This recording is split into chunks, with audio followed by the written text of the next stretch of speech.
नमस्कार, BPL news में आप सभी दोस्तों का एक बार फिर से बहुत बहुत स्वागत है। दोस्तों आज हो गया है 14 अगस्त। जो बड़ी खबरें निकल के आ रही फटाफट एक करके जाएंगे, लेकिन उससे पहले छोटा सा निवेदन, अगर आपने बीपीएल न्यूज़ को अभी तक सब्सक्राइब नहीं किया तो प्लीज़ सब्सक्राइब की लाल बटन दबाकर चैनल को सब्सक्राइब कर ले।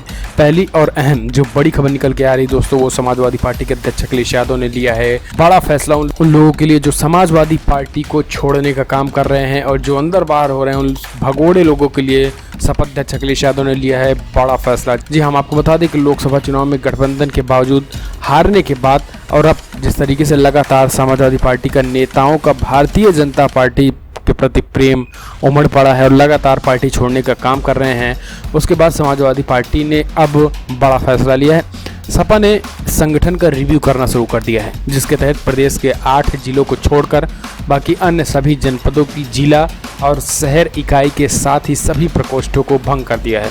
जिन जिलों की कार्यकारिणी भंग की गई है उनमें आगरा भी शामिल है। जी हाँ, समाजवादी पार्टी ने लोकसभा चुनाव में हार और ऐन वक्त पर पार्टी छोड़कर भाजपा का झंडा बुलंद करने वाले नेताओं के बगावत का पोस्टमार्टम शुरू कर दिया है। पार्टी अध्यक्ष अखिलेश यादव के निर्देश पर 8 जिलों को छोड़कर बाकी पूरे प्रदेश की जिला इकाई शहर इकाई के साथ ही उन 14 प्रकोष्ठों को तत्काल प्रभाव से भंग कर दिया गया है। इस निर्णय के बाद आगरा जनपद की सभी इकाइयां अब निवर्तमान हो गई हैं। लोकसभा चुनाव के दौरान पार्टी कार्यालय पर ताला जड़ा मिलने पर आगरा जनपद की इकाई पहले से ही भंग चल रही है, लेकिन पदाधिकारियों की नियुक्ति नहीं होने के चलते पुराने पदाधिकारी ही पदों पर काबिज थे। अब इस आदेश के बाद ये इकाइयां पूरी तरीके से भंग की जा चुकी हैं। सपा अध्यक्ष ने जिन 8 जनपदों की जिला और शहर इकाई को भंग नहीं किया है, उनमें ब्रज के फिरोजाबाद, मैनपुरी, कन्नौज, बदायूं शामिल है। इसके अलावा रामपुर, आजमगढ़, अमेठी, रायबरेली की शहर इकाइयाँ शामिल हैं। आपको बता दें कि इसमें से रामपुर, आजमगढ़, मैनपुरी लोकसभा सीट पर सपा का कब्जा है, जबकि कन्नौज सपा अध्यक्ष अखिलेश यादव की पत्नी डिंपल यादव और बदायूं सीट से सैफई परिवार के धर्मेंद्र यादव नजदीकी अंतर से चुनाव हारे थे और वहां पर बदायूं माना जा रहा धर्मेंद्र यादव का कब्जा है। वहीं रायबरेली और अमेठी सीट पर पार्टी ने सोनिया और राहुल गांधी के समर्थन में प्रत्याशी नहीं उतारे थे, इसलिए वहां पर कोई इकाई भंग नहीं की गई। इसके अलावा सपा पूरे प्रदेश की सभी जिला इकाइयों को भंग कर दिया है। सपा जल्द ही जिला और शहर इकाइयों का गठन करके विधानसभा चुनाव की तैयारियों में जुटने वाली है। निष्क्रिय रहे पदाधिकारियों को संगठन से हटाया जाएगा, वहीं सक्रिय और जनाधार वाले नेताओं को जिला और शहर की कमान सौंपी जाएगी, जिसके लिए पर्यवेक्षक नियुक्त किए जाएंगे। बसपा से गठबंधन टूटने के बाद समाजवादी पार्टी सभी 13 विधानसभा सीटों पर उपचुनाव दमदारी से लड़ेगी। इसके साथ ही आगामी साल में होने वाले शिक्षक और एमएलसी प्राधिकारी खंड की सीटों पर भी सपा की नजर है। 13 विधानसभा सीटों पर होने वाले उपचुनाव आगामी विधानसभा चुनाव के लिहाज से सपा के लिए काफी ज्यादा चुनौती भरा है, लेकिन सपा अध्यक्ष अखिलेश यादव ने जिस तरीके से सभी इकाइयों को भंग कर दिया है, उसके बाद से समाजवादी पार्टी में नेताओं का टूटने का जो क्रम था वो अब खत्म हो जाएगा। इससे अगर कोई भी भारतीय जनता पार्टी में जाना भी चाहेगा तो वो सपा नेता के रूप में नहीं जा पाएगा। तो कहीं ना कहीं इससे सपा की जो छवि थी वो धूमिल नहीं होगी। अब नए लोगों को जो विश्वास पात्र हैं उनको जिला अध्यक्ष और अध्यक्ष उपाध्यक्ष समेत तमाम वो पद दिए जाने वाले हैं। तो कहीं ना कहीं सपा अध्यक्ष के इस कदम से पूरे यूपी की समाजवादी पार्टी की अंदरूनी व्यवस्था में भूचाल आ गया है और अब जो छोड़ने वाले थे वो भी जिनको जाना है वो स्वेच्छा से जा सकते हैं, जिनको नहीं जाना है वो समाजवादी पार्टी में बने रह सकते हैं। फिलहाल हम चलते हैं अगली बड़ी खबर की तरफ से, जो कि निकल के आ रही है यूपी से, जहां पर डीजीपी यूपी सिंह मुसलमानों को लेकर बड़ा फरमान कर दिए हैं और अब जारी कर दिया है इन सबको लेकर हाई अलर्ट। जी हाँ, प्रदेश के डीजीपी यूपी सिंह ने बड़ा फरमान जारी करते हुए सड़कों पर नमाज और आरती को लेकर अलीगढ़, मेरठ समेत पूरे प्रदेश में अब उसको बैन कर दिया है। उन्होंने कहा है कि सार्वजनिक स्थानों पर ऐसा कुछ भी नहीं होने देंगे जिससे लोगों को परेशानी हो।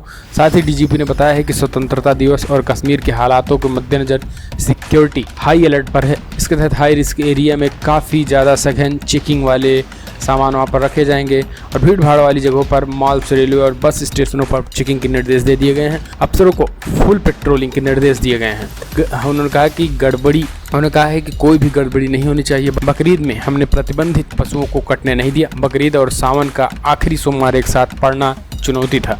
बदायूं को छोड़कर कहीं गड़बड़ी की घटनाएं नहीं आई हैं। आपको बता दें कि प्रशासन ने मेरठ की सड़कों पर नमाज पढ़ने पर रोक लगाई है। अभी शुक्रवार को सड़कों पर नमाज पढ़ी जाती थी, इसके चलते सड़कों पर जाम लग जाता था। मेरठ के एसएसपी अजय साहनी ने आदेश जारी करते हुए कहा है कि जिले के किसी भी सड़कों पर नमाज नहीं पढ़ी जाएगी। इसी के साथ ही आरती या फिर हनुमान चालीसा का पाठ सड़कों पर कुछ भी नहीं होगा। तो यूपी के डीजीपी ओपी सिंह का कहीं ना कहीं ये एक बड़ा फरमान था। फिलहाल चलते हैं अगली बड़ी खबर की तरफ से, जहां पर सुप्रीम कोर्ट के चीफ जस्टिस सीजीआई ने सीबीआई को घेरा है और कहा राजनीतिक मामलों में खरी नहीं उतरती है आपकी जांच। जी हां, सुप्रीम कोर्ट के chief justice CGI Ranjan Gogoi ने मंगलवार को सीबीआई पर तंज कसते हुए कहा है कि जब मामला राजनीति से जुड़ा नहीं होता है तो सीबीआई अच्छा काम करती है, लेकिन राजनीति से जुड़े संवेदनशील मामलों पर उनकी पड़ताल न्यायिक जांच के मानकों को पूरा नहीं कर पाती है। हाई प्रोफाइल मामलों में दोषी को सजा दिलाने में नाकाम रहने को लेकर भी सीजीआई ने सीबीआई को जमकर लताड़ लगाई है।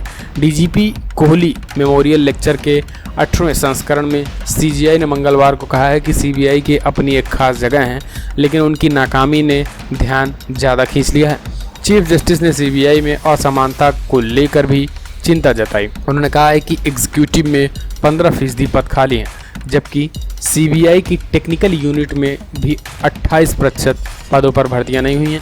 एजेंसी के लीगल डिपार्टमेंट में भी 50% पद रिक्त पड़े हुए हैं। इसमें काम का भार बढ़ता जा रहा है। सीजीआई ने कहा है कि राजनीतिक प्रभाव के कारण जांच प्रभावित होती है। सीबीआई में पर्याप्त निवेश नहीं हो पा रहा है, जिससे जांच पर असर पड़ रहा है।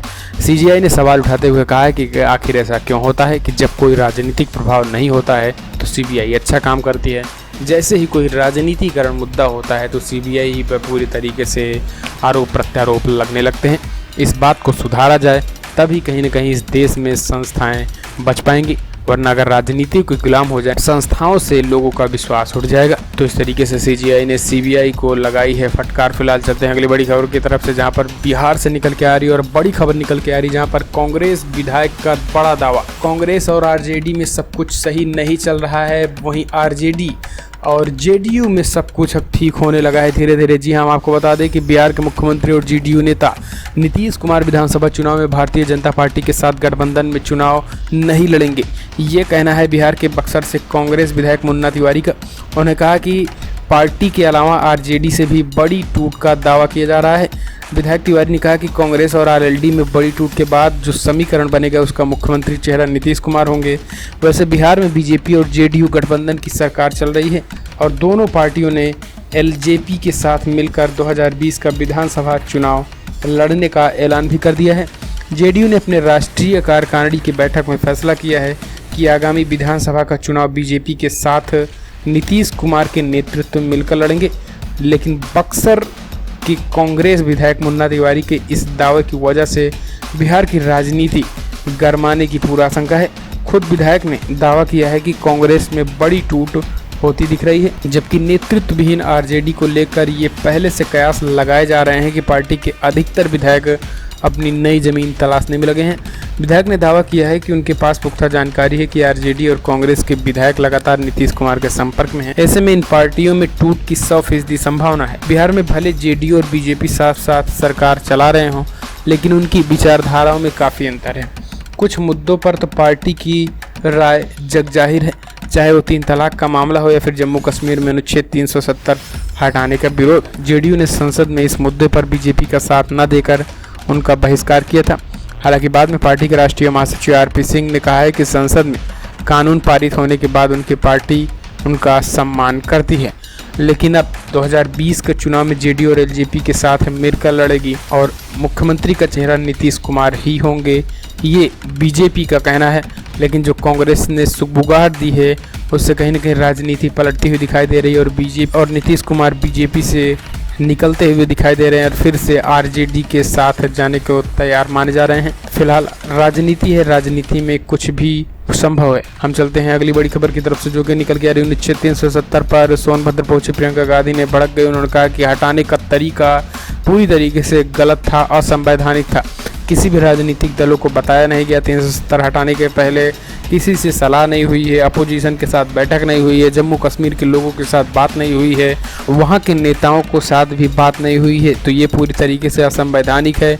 जम्मू कश्मीर से आर्टिकल 370 हटाया जा रहा है और वहाँ के लोगों को किसी भी तरीके की पता भी नहीं है। इसको लेकर प्रियंका गांधी पूरी तरीके से मोदी सरकार पर भड़क गई हैं। फिलहाल आज की बड़ी खबर दोस्तों इतना ही। वीडियो पसंद आया तो लाइक करें, शेयर करें, कमेंट के माध्यम से अपनी राय देना ना भूलें कि समाजवादी पार्टी में जिस तरीके से नेताओं का टूटने का क्रम की जो नेताएं टूट रहे हैं लगातार बीजेपी से, अब उनको लेकर सपा अध्यक्ष ने यूपी की सभी जिला इकाइयों को भंग किया है, वो फैसला आपको किस तरीके से लगता है? कमेंट के माध्यम से अपनी राय देना ना भूलें। चैनल को अभी सब्सक्राइब करें।